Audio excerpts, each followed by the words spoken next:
నేర్చుకుని మార్చుకునే మనసు ఉంటే గుర్తించగలుగుతారు. మనకేం కావాలి చెప్పండి? తాతల నాటి నుంచి ఏం విన్నామో ఏం చేసామో అది మాత్రం ఉంటే చాలా. దేవుడే వచ్చి మనకు అర్థమయ్యేటట్టు చేస్తే దాన్ని కూడా వెంబడించడం మంచిదా? ఇటు పెద్దలు చెప్పింది కావాలి, ఇటు దేవుడు చెప్పింది కూడా. ఆ రెండింటిని సరిగ్గా తూకం వేస్తే పరిశుద్ధాత్ముడు నడిపిస్తాడు మనల్ని. పెద్దల మాటలు విడిచిపెట్టొద్దు, ఎందుకంటే బైబిల్ చెప్తుంది వారిని గురి చూసి వెంబడించాలంట. బైబిల్ మాట ఎప్పుడు తృణీకరించొద్దు. ఆమేన్. మనకు కొంచెం జ్ఞానం కలిగితే పెద్దల్ని పక్కన పెడతాం, తప్పు. మనకున్న జ్ఞానం పెద్దలకు లేకపోవచ్చు, కానీ అసలు జ్ఞానంలో నువ్వు వర్ధిల్లాలంటే పెద్దల దీవెన కావాలి నీకు. వారి చేయి నీ మీదకి రావాలి. ఆమేన్. నీ అంత తెలివి, నీ అంత వేగం, నీ అంత జ్ఞానం లేకపోవచ్చు, కానీ నువ్వు వర్ధిల్లడానికి వారి దీవెన కావాలి. Praise the lord.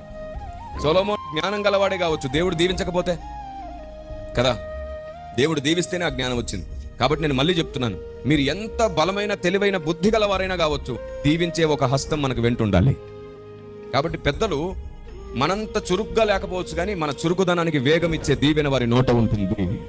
ఇవి ఎప్పుడు మర్చిపోను నేను. నా ప్రార్థన గదిలో పరిశుద్ధాత్మ దేవుడు నన్ను సరిగ్గా నడిపించిన విధానం ఇది, సరిగ్గా నడిపించిన విధానం ఇది. అందుకే మనం ఎవరిని చులకన చేయం. ప్రతి ఒక్కరు దేవునికే సేవ చేస్తున్నారు. కొందరి పని దీవించడమే. వారు దీవించడం ద్వారా అనేకులు దీవించబడుతూ ఉంటారు.